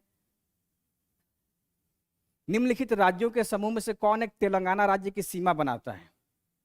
बहुत बढ़िया सवाल, अभी तक ना पूछा गया सवाल। तेलंगाना पे कोई चर्चा ही नहीं है। 2 जून 2014 को अस्तित्व में आ गया है। और तेलंगाना राज्य की सीमा बताइए किन किन राज्यों से मिलती है? अब आपसे पूछे कि तेलंगाना किस सागर के तट पे है? बंगाल की खाड़ी या अरब सागर? हाँ, बंगाल की खाड़ी। उधर में तेलंगाना बंगाल की खाड़ी के तट पे है, अरब सागर के तट पे है? बीच में, ठीक है। लैंड लॉक्ड है। क्या है इसका उत्तर? ऑप्शन ए हो गया। उधर देख के बता दिए क्या? अच्छा, खैर कोई बात नहीं है, क्लास सीखने के लिए है, बस आप लोग सीख लीजिए, ठीक है। आंध्र प्रदेश, कर्नाटक, महाराष्ट्र, छत्तीसगढ़। अब आप देख करके बताएं कि इसमें विकल्प क्या डाल सकती है, कौन सा राज्य नहीं है। क्या उड़ीसा दे सकती है? ओडिशा। तो इसका सबसे बढ़िया आप लोग एकदम माइंड में बैठा लीजिए कि तेलंगाना की सीमा ओडिशा नहीं बनाता है, और यही बीपीएससी के ऑप्शन में रहेगा। समझ गए? ओडिशा नहीं है, नहीं है, ओडिशा नहीं है, थोड़ा सा भी नहीं है। वो बड़ा है इसीलिए ओडिशा नहीं है। नहीं, एटलस में देखने की बात कर रहे हैं। एटलस में आप लोग देखिए, निम्नलिखित में से किसे भारत का रूर यानी कि कोयला क्षेत्र कहा जाता है? रूर जर्मनी का कोयला क्षेत्र है, सर्वाधिक कोयला वहां पाया जाता है। ठीक वैसे ही भारत में झरिया को भारत का रूर कहा जाता है ना। जैसे भारत का मैनचेस्टर, मैनचेस्टर सूती वस्त्र के लिए जाना जाता है ना। तो ठीक वैसे ही भारत का रूर यानी कि जो कोयला क्षेत्र है वो, तो ये हो गया। झरिया झारखंड में है और ये वेस्ट बंगाल में है। बाकी ये तीनों वेस्ट बंगाल में है, लेकिन वेस्ट बंगाल का जो कोयला क्षेत्र है वो रानीगंज है। दुर्गापुर में प्लांट है, कोयला और लोहा क्षेत्र नहीं है। और आसनसोल में ना लोहा है ना कोयला है, ठीक है।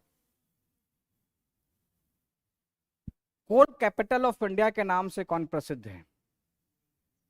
कोल कैपिटल ऑफ इंडिया के नाम से धनबाद है, धनबाद है, ठीक है। धनबाद फेमस है। पूर्वी घाट की चोटी महेंद्रगिरी किस राज्य में स्थित है? कर्नाटक, आंध्र प्रदेश, तमिलनाडु, ओडिशा। महेंद्रगिरी पूछा गया है, आंध्र प्रदेश, है ना। पूर्वी घाट की जो सबसे ऊंची चोटी है महेंद्रगिरी, वो आंध्र प्रदेश में स्थित है। ज्यादा बना लिए, छोड़ दें, पढ़ा दें कुछ और? अभी सोचिए कि इसमें हम कौन सा चला रहे हैं, सिर्फ पहला ही चैप्टर चल रहा है। अधिकांश सवाल कहाँ से पूछा गया है? फर्स्ट चैप्टर से पूछा गया है, पहला ही से पूछा गया है ना, अधिकांश मैक्सिमम सवाल। अभी जलवायु नहीं पूछे हैं आप लोगों से, मिट्टी नहीं पूछे हैं, तो कितना आप लोग बाईपास कर दिए थे। फिर आप लोग सीधा एग्जाम में जाते तो कहते कि वो पढ़ाया नहीं गया था, और आप लोग मेहनत ही नहीं करेंगे। पश्चिमी घाट की सबसे ऊंची चोटी अनाईमुडी किस राज्य में स्थित है? कर्नाटक, तमिलनाडु, केरल या फिर आंध्र प्रदेश? अनाईमुडी की बात की गई है, अनाईमुडी केरल में है। Option C. कितना ऊंचाई है? 2695, 2695 मीटर। और मान लीजिए यही रहता है कलसूबाई, कलसूबाई, इसकी ऊंचाई 1636 मीटर। दोदा बेटा का 2637, 23637 मीटर, है ना। तो ये सब याद रखेंगे आप लोग। दोदा बेटा किस राज्य में स्थित है? किस राज्य में है? उसमें नहीं दिखेगा, नहीं, तमिलनाडु में है। क्यों? क्योंकि दोदा बेटा नीलगिरी की ऊंची चोटी है, नीलगिरी की सबसे ऊंची चोटी है ना। तो जो अनाईमुडी रहा वो केरल में रहा, और जो दोदा बेटा रहा वो तमिलनाडु में रहा। कलसूबाई किस राज्य में स्थित है? कलसूबाई छूटा रह गया था, अब आप लोग बताइए। कलसूबाई किस पर्वत की ऊंची चोटी है या चोटी है? कलसूबाई किसकी चोटी है? वेस्टर्न घाट, ठीक है। या तो सह्याद्री रहेगा और नहीं तो पश्चिमी घाट पर्वत रहेगा। तो पश्चिमी घाट पर्वत को दक्षिण भारत में सह्याद्री के नाम से जाना जाता है। ठीक वैसे जैसे हिमालय को क्या कहते हैं? महान हिमालय को हम लोग हिमाद्री कहते हैं, महान हिमालय को हिमाद्री कहते हैं। वेस्टर्न घाट को हम लोग सह्याद्री कहते हैं। और महाराष्ट्र में कलसूबाई है, अभी बताया 1636 मीटर, ठीक है। ये ऊंचाई ऑक्सफोर्ड का ही है, ये ऑक्सफोर्ड में इतना ही दिया है, उसी को माना जाएगा सही। ऊटक मंडलम हिल स्टेशन किस राज्य में स्थित है? यही तो ऊटी है, यही क्या है? ऊटी है। पुराना सिनेमा आप लोग जितना देखे हैं, अधिकांश का शूट इसी ऊटी में होता था। ये ऊटी कहाँ पे है? तमिलनाडु में है, तमिलनाडु का हिल स्टेशन है। अब फिल्म का नाम तो हमको नहीं पता है, लेकिन बहुत सारा फिल्म ऊटी में ही शूट किया गया है। कौन सा? कौन सा? मतलब अच्छा, बिहार में ऐसा कोई जगह नहीं है ना जहाँ फिल्म का शूटिंग हो सके? अभी तो बन रहा है ना राजगीर में, वैसे करेंगे क्या आकर के? वैसा तो दिखाई नहीं देगा। हैं? भोजपुरी नहीं, बॉलीवुड की बात कर रहे हैं। बाकी का स्टेट हॉलीवुड को खींच सकता है, हम लोग बॉलीवुड को भी नहीं बुलाए हैं।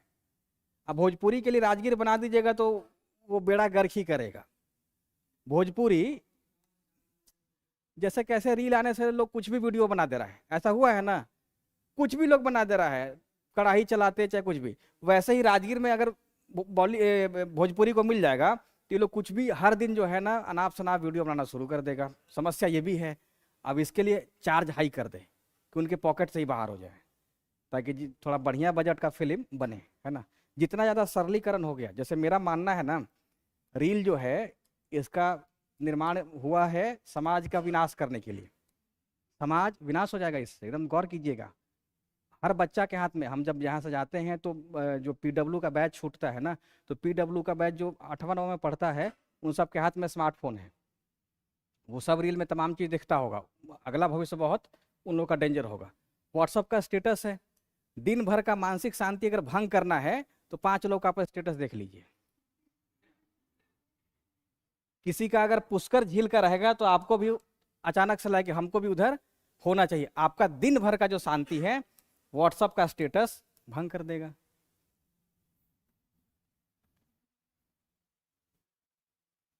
ठीक है, ये जो हिल स्टेशन है उसके नाम को याद रखेंगे। माउंट आबू कहाँ पे है? राजस्थान में है। गुलमर्ग ये घास का मैदान है लेकिन है कश्मीर में। मसूरी कहाँ पे है? उत्तराखंड में। पंचमढ़ी मध्य प्रदेश में है। धर्मशाला हिमाचल प्रदेश में। अगर सवाल रहेगा कि भारत में दक्षिण पश्चिम मानसून की जो अरब सागर है और बंगाल की खाड़ी सागर है, तो बंगाल की खाड़ी और दक्षिण पश्चिम मानसून जो अरब सागर की शाखा है, इन दोनों के संयुक्त मिलन से किस स्थान पर वर्षा होती है? एनसीईआरटी ने साफ लिखा है धर्मशाला में होती है। बादल फटेगा। बादल फटने के पीछे मेन कारण क्या होता है कि बहुत कम समय में बारिश का गिर जाना होता है। यानी कि अचानक से तापमान ऊपर में कम हो गया, अब जितना पानी है वो अचानक से फट गया, एक ही साथ गिर जाएगा ना अचानक से। ब्रस्ट, उसको हम लोग टेक्निकल शब्द में वर्षा विस्फोट कहते हैं। बादल फटने का मतलब क्या हो गया? वर्षा विस्फोट हो गया, यानी कि ऊपरी वायुमंडल में अचानक से संघनन हुआ, तापमान और कम हुआ और जितना भी जलबूंद था वो सब का सब गिर गया, है ना। अब जो भी रहे, तो इसको आप मानिए वर्षा विस्फोट के रूप में, है ना। जैसे वर्षा जो होती है तो जलवाष्प गया ऊपर में, जलवाष्प ऊपर में गया, इसका संघनन हो गया। संघनन तो है लेकिन अभी भी टेम्परेचर इतना नहीं है कि कम हुआ है कि बारिश करा दे। दो स्थिति में वर्षा नहीं होती है, एक तो या तो जलवाष्प की पूरी मात्रा ना पहुंची रहे, और जलवाष्प की मात्रा भी पहुंच गई है तो तापमान कम ही नहीं हो रहा है, समझ गए। अब देखिए, पर्याप्त मात्रा में जलवाष्प का संघनन हो गया है, अचानक से 2 डिग्री भी टेम्परेचर कम हो गया और 2 की जगह 3-4 डिग्री कम हो गया, तो जितना भी ऊपर में जल है अब ये ब्रस्ट के रूप में गिर जाएगा। इसी को मानसून विस्फोट कहते हैं हम लोग, या वर्षा विस्फोट कह देते हैं। लेकिन अभी तक इसकी भविष्यवाणी करने का कोई तकनीक नहीं आया कि हम बता सकें कि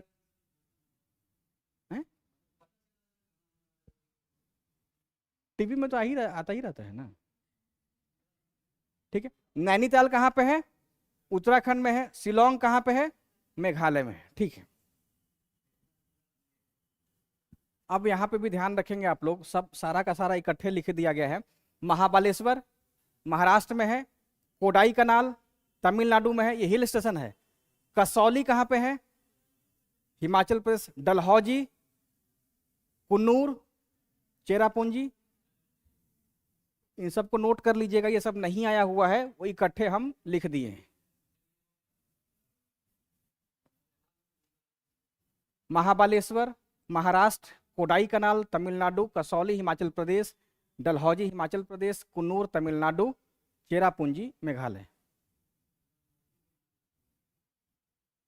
डलहौजी उसी के नाम पे है, लॉर्ड डलहौजी। और क्या, डलहौजी हम लोग का वर्ड थोड़े ना है, और अंग्रेजों का भी दूसरा कोई डलहौजी नहीं है। जैसे हार्डिंग में प्रथम द्वितीय है ना।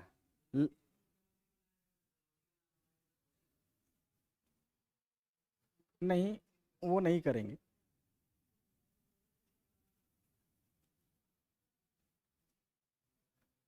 हो गया सबका?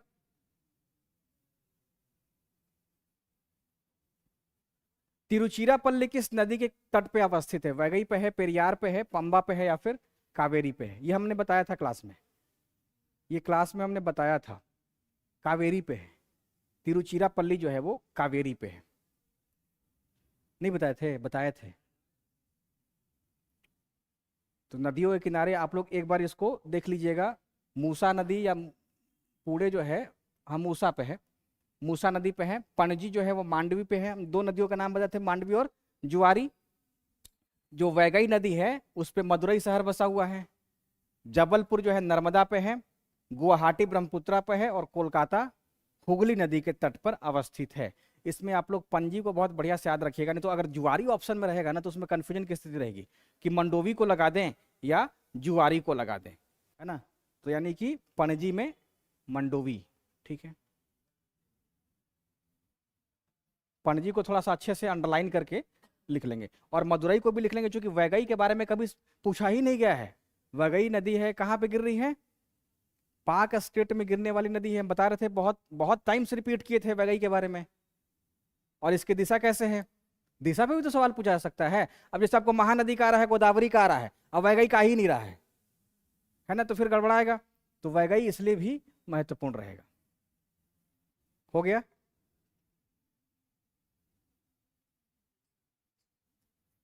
कल हमारा टारगेट है सोन नदी देखने का। अब सोन नदी में पानी ही नहीं आ रहा है।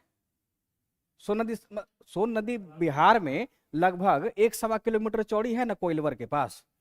अब उसका जो है ट्रेन से जब हम आते हैं तो कोइलवर के पास वो नदी ही नहीं दिखता, मतलब बहुत पतला स्रोत के रूप में कोइलवर है। इधर अखबार खोलिएगा तो दिखाई देगा कि जो राज्य सरकार है उसको बचाने के लिए तमाम उपाय किए, सीसीटीवी कैमरा लगा दिए, तामझाम इतना कर दिए, कुछ है नहीं वैसा। मतलब इतना ज्यादा बालू का अवैध खनन है कि पूरा का पूरा जो सड़क मार्ग है वो जाम रहता है।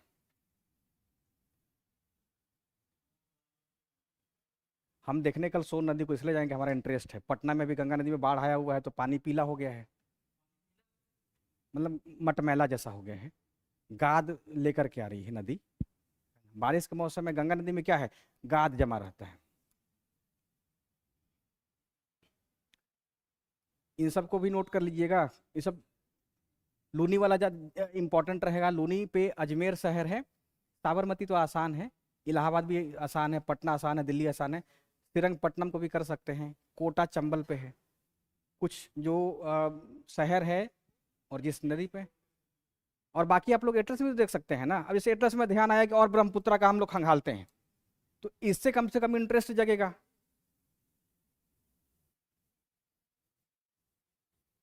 कोटा खूब चर्चा में रहता है, किस नदी पे अगर पूछ दिया तो फिर आप लोग ध्यान रखेंगे। नहीं तो फिर लूनी का भी ऑप्शन रहेगा उसमें, लूनी मत कीजिएगा। अजमेर लूनी पे है। लूनी नदी कहाँ से निकलती है, अरावली के पश्चिमी ढाल से, ठीक है। और इसकी दिशा दक्षिण पश्चिम। दिशा कैसा है, दक्षिण पश्चिम। दिशा पे सवाल आएगा, लूनी पे।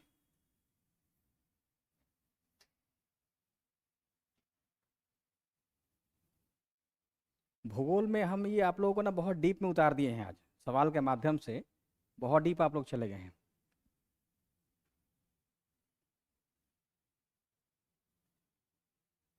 जो है वो उतार लीजिए, और जो नहीं है उसको एटलस से देख करके आपको पूरा कवर करना है। जैसे नर्मदा पे और कौन सा शहर है ना, नर्मदा के मुहाना पे कौन सा शहर है, ताप्ती के मुहाना पे कौन सा शहर है ना। कुछ और भी नदियां हैं, जैसे माही नदी को बढ़िया से देखिए कि कहीं उस पर कोई शहर तो नहीं है ना। सोन देखिए, सोन पे कौन कौन सा शहर बसा हुआ है। हो गया ये वाला भी लाइन। उज्जैन लोग जाते हैं ना तो अधिकांश लोगों को दिमाग में नर्मदा रहता है। बहुत सारे लोगों के दिमाग में रहता है कि उज्जैन में जो है नर्मदा नदी है, लेकिन नर्मदा पे कौन सा शहर है, वहीं पे, वहीं का।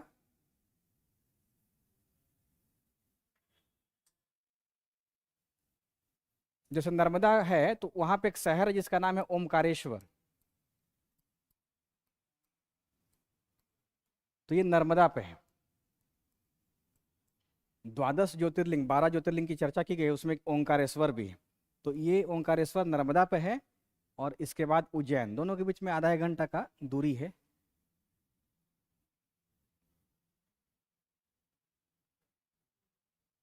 हैदराबाद पूछा गया है। हैदराबाद ये शायद पिछले बार में ही पूछा गया था कि मूसी नदी पे कौन सा शहर है, पिछले ही बार का है, 69वीं का है, एकदम लेटेस्ट वाले में पूछा गया है। तो कुछ कुछ आप लोग आप खुद से कर लीजिएगा। जैसे कटक वाला, कटक शहर है, महानदी पे है, मुहाने पे ही है ना, इसको छोड़ सकते हैं। सूरत को कर लीजिए।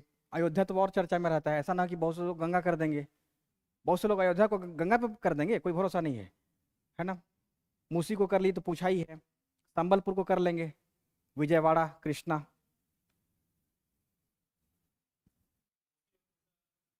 हाँ, मूसा मूसी दोनों अलग है, और जाकर के एटलस में देखना है। और खास करके जितना गंगा के नाम पे है, जैसे दूध गंगा, पंचगंगा, वेन गंगा, पेन गंगा, है ना। इसके बाद एक और किशन गंगा थी, है ना। तो उन सब गंगा को आपको अपने नोटबुक में तैयार कर लेना है, ताकि एग्जाम में रहे ना तो एक आध सवाल लीड ले सके। एक सवाल भी आपका सही होता है तो कुछ निगेटिव को बहुत बढ़िया कवर कर देगा। हाँ, ये तो और अच्छा सवाल है। बद्रीनाथ किस नदी पे है, लखनऊ बहुत आसान है, वाराणसी ये आसान है। बद्रीनाथ को ध्यान रखना है। हो गया?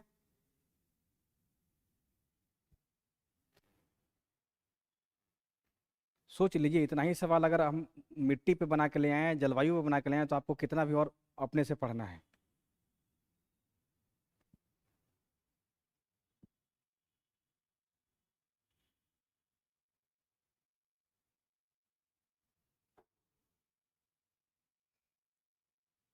कालिम्पोंग कहाँ पे स्थित है? हमने बताया था, इसीलिए तो बताया थे कि आपको ये गलती नहीं करना है। कहाँ पे है? नहीं, वेस्ट बंगाल ना। ठीक है, वेस्ट बंगाल को ध्यान रखिएगा, पश्चिम बंगाल में स्थित है। कुफरी स्थित है। कुफरी आसान है। हिमाचल प्रदेश। कुफरी, जैसे जो लोग शिमला गए, शिमला से और अंदर गए ऊपर की तरफ, मनाली पहुंच गए, और अब उनको कुफरी में बर्फ दिखाई देगा। ठीक है, शायद शिमला के पास ही है कुफरी, शिमला के पास, शिमला मनाली के बीच में ही कुफरी है। बर्फ, हमको बर्फ पसंद नहीं, हमको ठंडा पसंद ही नहीं है ज़्यादा, इसीलिए हम बर्फ वाले इलाके में जाने से घबराते हैं। दार्जिलिंग गए थे तो एक ही दिन में लौट के आ गए कि मुझे जाड़ा लगने लगा था, तो हम कहे कि अब हम स्वेटर नहीं पहनेंगे, निकलते हैं। निम्नलिखित में से कौन सा सुमेलित नहीं है? हम अपने जीवन में बर्फ वाले जगह पर नहीं जा पाएंगे, हमको बर्फ से घबराहट मतलब ठंडा से ही हमको परेशानी है। सही उत्तर क्या है? जैसलमेर। इसकी जगह क्या होना चाहिए? उदयपुर। इसकी जगह होना चाहिए उदयपुर, है ना। श्रीदेवी की बेटी का जो नाम है, उसकी फिल्म आई थी धड़क, उदयपुर में ही शूट हुआ है ना।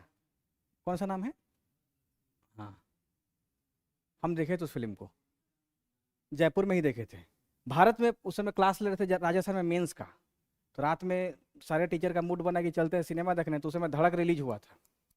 भारत में प्रति चक्रवाती दशाएं विद्यमान होती है। अब ये सवाल आपको समझना है। प्रति चक्र, हम बता रहे थे आप लोगों की चक्रवात में जो हवा है वो बाहर से केंद्र की तरफ चलती है, और जो प्रति चक्रवात में है उसमें हवा जो है केंद्र से बाहर की तरफ चलती है ना। यानी कि अब भारत में प्रति चक्रवाती दशाएं, ठंड का मौसम हो गया, ठीक है, यानी कि दिसंबर से लेकर के मध्य फरवरी तक। अब आप लोग कल्पना कीजिए कि जो महाद्वीपीय वायु था, है ना, जो लैंड से सागर की ओर बह रहा है, वो सब का सब प्रति चक्रवातीय दशा का ही रूप है। ठीक है, तो ऑप्शन बी। कोई दिक्कत किसी को भी? कॉन्सेप्चुअल सवाल है ना। ठीक है, मॉनसूनी वर्षा की जो विशेषता नहीं है वह है, हम कल 7 या 8 विशेषता बताए थे कल ही के क्लास में। कल के क्लास में 8 विशेषता आप लोगों को बताए थे, 4 बोर्ड पे लिखा था और 4 अलग से बताए थे। मॉनसूनी वर्षा की जो विशेषता नहीं है वह है डी, होना चाहिए ना। हमने बताया था कि वर्षा होने वाले दिनों में वो क्या अनियमित है। 2 दिन हुई, तीसरा दिन अचानक से धूप निकल गया है, चौथा दिन धूप, उसके बाद फिर वर्षा हुई है, तो निरंतरता नहीं है, ये क्या है? अनियमितता है। बाकी मौसमी वर्षा है। मौसमी वर्षा का तात्पर्य क्या होगा कि वर्ष के कुछ महीने में ही होती है वर्षा, यानी कि जून से लेकर सितंबर में हो रही है, तो मौसमी तो हो गया। अनिश्चित अनियमित सही है, अनिश्चित है, कब आ जाएगा कब चला जाएगा कोई भरोसा नहीं है। असमान वितरण है, कहीं पे भी एक जैसा नहीं है। पश्चिमी घाट के पश्चिमी ढाल पे खूब हो जा रहा है, और जैसे ही मैदानी भाग में पहुंच रहा है वर्षा की मात्रा घट करके आधा हो जा रही है, आधा से भी कम हो जा रहा है। तो इस कारण से ऑप्शन डी इसमें गलत हो जाएगा। कोलकाता, मुंबई, दिल्ली और चेन्नई में सबसे अधिक वार्षिक तापांतर, मतलब वर्ष का सबसे ज्यादा और सबसे कम तापांतर किस महानगर का है? मतलब ये वेरिएशन किस में सबसे ज्यादा है? चेन्नई का सबसे कम होगा क्योंकि वो समुद्र तट का है। अब दिल्ली का हो गया क्योंकि वो आंतरिक भाग में है, वो समुद्र से भी दूर है ना, और वहां पे कंटिनेंट का प्रभाव ज्यादा है, तो इस कारण से दिल्ली का ज्यादा होगा। ये समुद्र तट का इलाका हो गया, समुद्र तट का इलाका हो गया, समुद्री इलाका हो गया, यहाँ पे तापमान का वेरिएशन कम होगा, चाहे वो दैनिक हो चाहे वो वार्षिक हो, दोनों कम होगा। लेकिन दिल्ली का वार्षिक और दैनिक ज्यादा है। अब जैसे दिल्ली में 50 डिग्री पहुंच गया है गर्मी के मौसम में, है ना, और जाड़ा के मौसम में 3 डिग्री आ जा रहा है, तो ये इतना वेरिएशन हो गया। अब चेन्नई में क्या है, गर्मी में बहुत जाएगा तो 32 जा रहा है, जाड़ा में 26 जा रहा है रात में 21 जाएगा तो ज़्यादा 10 डिग्री का हुआ, और इधर में कितना ज़्यादा होगा, 47 का अंतर हो गया। तो वार्षिक तापांतर अंतर यहाँ पे हो गया। निम्नलिखित में से कौन सा कोच्चि बंदरगाह से संबंधित है? ये बहुत अच्छा सवाल है। जैसे ही हमने आपको बताया था कि भारत में ये जो तट है, गुजरात तट हो गया, है ना, ये वाला नहीं, कोंकण है ना, फिर कन्नड़ हो गया, फिर मालाबार हो गया, ठीक है, कोरोमंडल हो गया, उत्तरी सरकार, उत्कल। तो इन सब तट पे कौन कौन सा शहर बसा हुआ है वो आपका काम है अब उसको छांट करके ग्रुप में। तो कोच्चि बंदरगाह का तात्पर्य क्या होगा, केरल का पूछा जा रहा है, इसका मतलब क्या हो गया, मालाबार तट हो गया, है ना, ठीक है, समझ में आ गया। नेक्स्ट, निम्नलिखित में से कहा सबसे बड़ा पोर्ट प्रांगण शिपयार्ड है? कोलकाता, कोच्चि। करंट अफेयर्स का, कोच्चि में सबसे बड़ा शिपयार्ड है जहां पे मतलब जो जहाज है उसको ठहरने का जगह है, ठीक है ना। शिपयार्ड में मरम्मत भी किया जाता है। कांडला बंदरगाह स्थित है? खंभात की खाड़ी, कर्क रेखा, कच्छ का रण, या फिर कच्छ की खाड़ी। कच्छ की खाड़ी मतलब गल्फ ऑफ कच्छ हो गया, और कच्छ का रण क्या हो गया, वो दलदल जो अंदर में है, आप लोग देखेंगे तो ऐसा दिखाई देगा, यानी कि ये कच्छ का रण वाला इलाका हो गया, ठीक है, और गल्फ ऑफ कच्छ इधर है। तो कांडला बंदरगाह कहाँ पे? खंभात की खाड़ी पे है, कर्क रेखा पे है, कच्छ का रण है, कच्छ की खाड़ी है? कांडला खंभात की खाड़ी, ठीक है ना, हाँ। तो ये उत्तर रहा। तो 70 में कितना सही किया आप लोग? कांडला कच्छ हो गया। अच्छा हाँ, तो देख लीजिएगा एक बार, हमारे ध्यान से उतर गया है। 70 में से एक सवाल,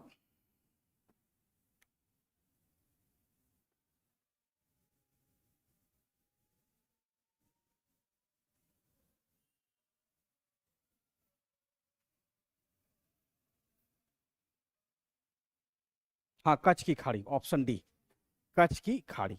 सही उत्तर इसका ऑप्शन डी है, ठीक है। कितना कितना सही रहा आप लोगों का, बहुत ज्यादा सवाल कराए आपको, और सब सवाल में आपको समझिए कि कुआं में उतार दिए हैं, डीप में। अब आप लोग अच्छे से इसको पढ़िएगा और देखिएगा बीपीएससी में सवाल लड़ जाएगा सीधा। अभी हम जब आपको भौतिक भूगोल पढ़ाएंगे तो उस भौतिक भूगोल का भी सवाल सब बन जाएगा आप लोगों से ऐसे ही। सवाल आप हमसे जितना बनवा लीजिए, मतलब अभी कहेंगे कल फिर 70 करा देंगे, मतलब अगले शनिवार को फिर 70 या 80 सवाल करा देंगे, मतलब मोटा मोटी 1.5 घंटा में 70 सवाल लेकर के आते हैं तो आपका पूरा हो जाएगा, है ना। पीडीएफ में, तो पीडीएफ में तो आंसर लगेगा ही नहीं, आंसर करके डलवा देते हैं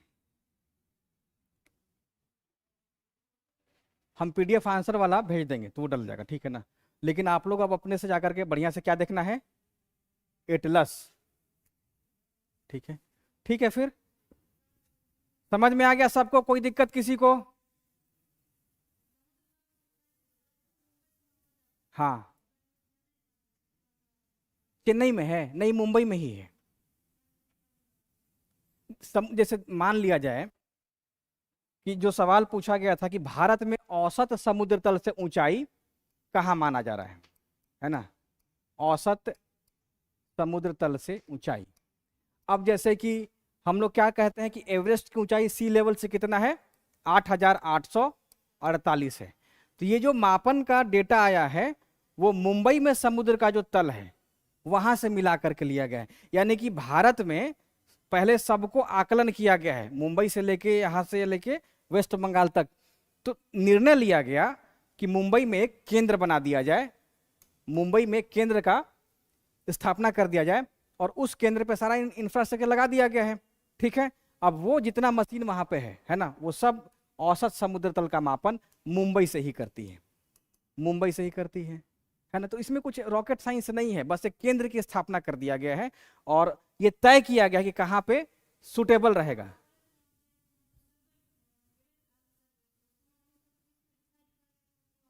तो वो सब छोड़ दीजिए, अतिरिक्त जैसे मान लीजिए कि हम इसरो पढ़ा रहे हैं, अब इसरो की स्थापना किस थॉट से हुई वो अखबार में दिखेगा, लेकिन वो पीटी का कोई महत्वपूर्ण पॉइंट नहीं बनता है, समझ गए। तो बहुत डीप में नहीं जाना है, जितना जैसे कि उसको समझना है कि कौन आपके एग्जाम के लिए उपयोगी रहेगा।